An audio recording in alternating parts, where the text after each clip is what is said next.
In the Caribbean, being a stay-at-home mom is not abnormal. In the Caribbean, being a stay-at-home mom might be because of circumstances, not by choice.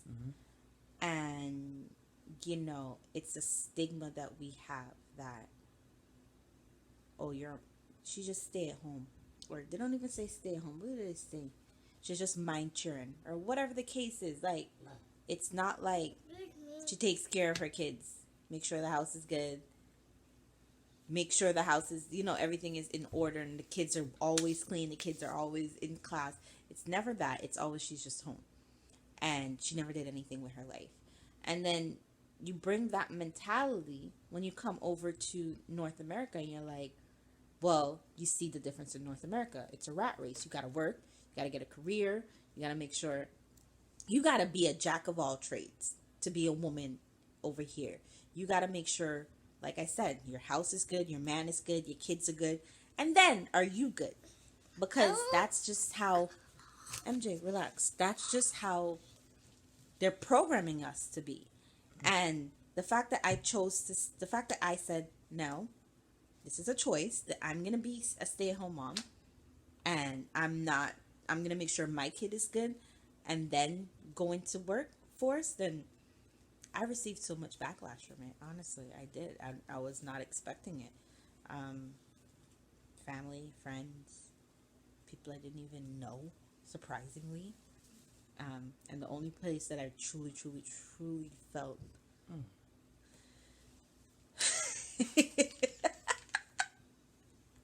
Why this thing hurt, boy?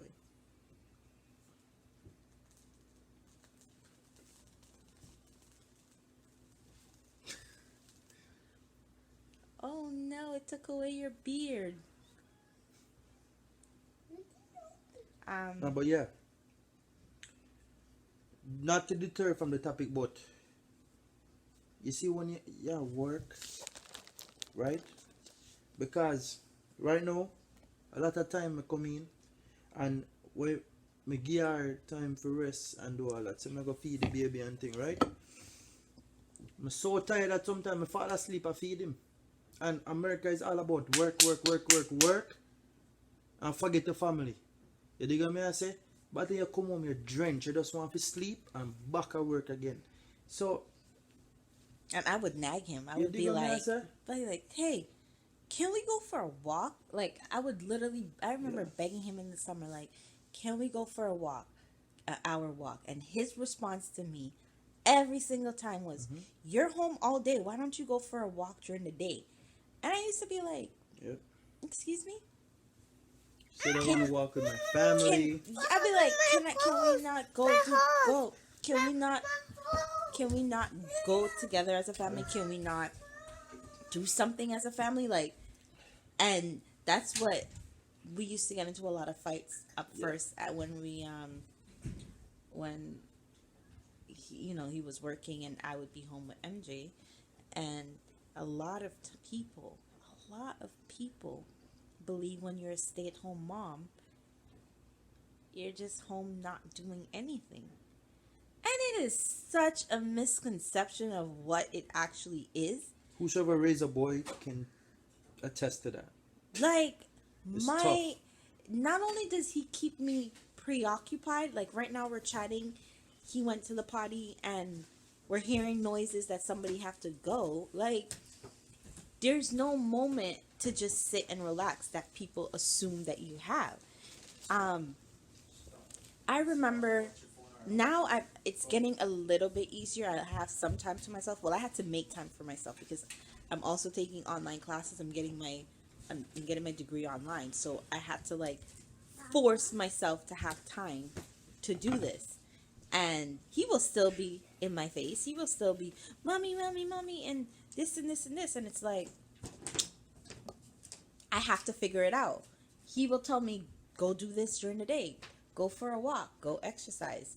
Oh, when can we take MJ out on the weekend? Why not take him during the week? And I'm like, sir, you wake up in the morning. The first thing you have to do is make sure the child is eating.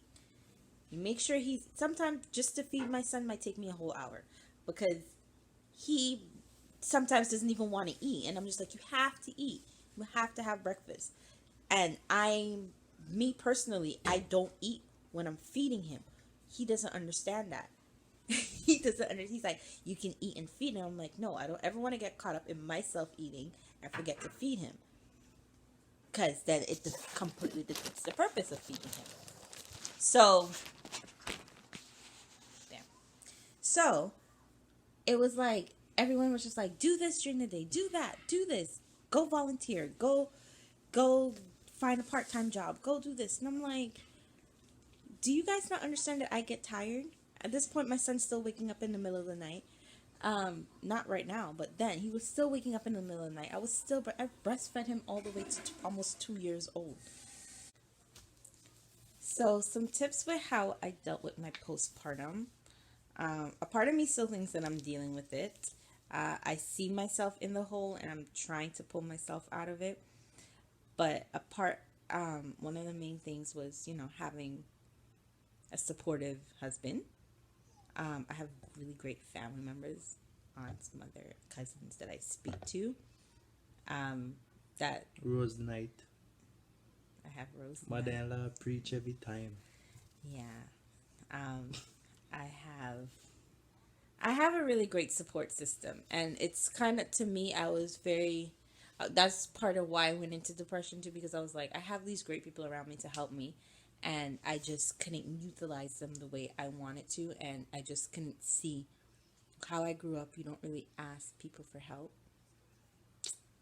You don't ask people for help when you're struggling. You just deal with it. You figure it out on your own, which is a complete different topic. But can really ask for help, but talk it through. Have somebody that you can talk about it with. Just once you start once you start vocalizing your feelings, you start to notice a pattern. You start to realize, hey, something doesn't sound right. Something, like, you start to pick up on those feelings, because there were days when I was just kind of dull, and I just never realized that I was dull until he would start nagging me, like, what's wrong with you? What's going on? I'm like, what are you talking about? Leave me alone. And he's like, you're not talking. And I'm like, I'm not. No, you're not talking. I'm like, oh, I have nothing to say. But it turns into stuff like that. And, just have positive people around you. Talk about it. Worst thing you can do is stay quiet. And don't listen to, well, that kind of contradicts. I was about to say don't listen to people. But don't listen to society, and don't listen to the negative that comes along with it. Like, people are going to say I've been called lazy so much times. He even calls me lazy. I've been called lazy like almost every week. And it was like, I'm not lazy. I'm tired. I'm human. My body's doing things that I didn't even know I could do. Like, so for this video, that's gonna be the end of it, you know what I mean? So just want to say much love and respect to everybody where I show with love, you know what I mean? I like and share, subscribe, keep sharing. And this video is so long that we have to put it in 2 parts, you know what I mean? But just to encourage any woman that decide to stay home with them child, do it. You know what I mean? Do it, because at the end of the day, it's choose your your partners. Choose your partners. Yeah. Correctly. That's a major something. Men and women. Choose your partners correctly. Choose who you decide to have kids with, because it can make or break you. I always say, if you want to be a stay-at-home mother, it's nobody's business. Make Have a somebody choice. to support you. Have people that supports you. And yeah, It's normal. You know what I mean? It's very normal. keep the faith. And the next thing that we use, again, we're very spiritual. So we read the Bible, we pray together. So we use that to keep our mental state together. You're going to say so. Big up on yourself. We're going to do more videos and everything. So bless up and much love. And shout out to MJ for allowing us to do this video relatively easy. Yourself, right? There's a lot of cuts and bits and pieces in it. You'll see. But that's because, he would just come and pop his head up and do his MJ something. But next video, maybe you guys will see him. All right. Peace out, night lovers. You know how the thing go, right?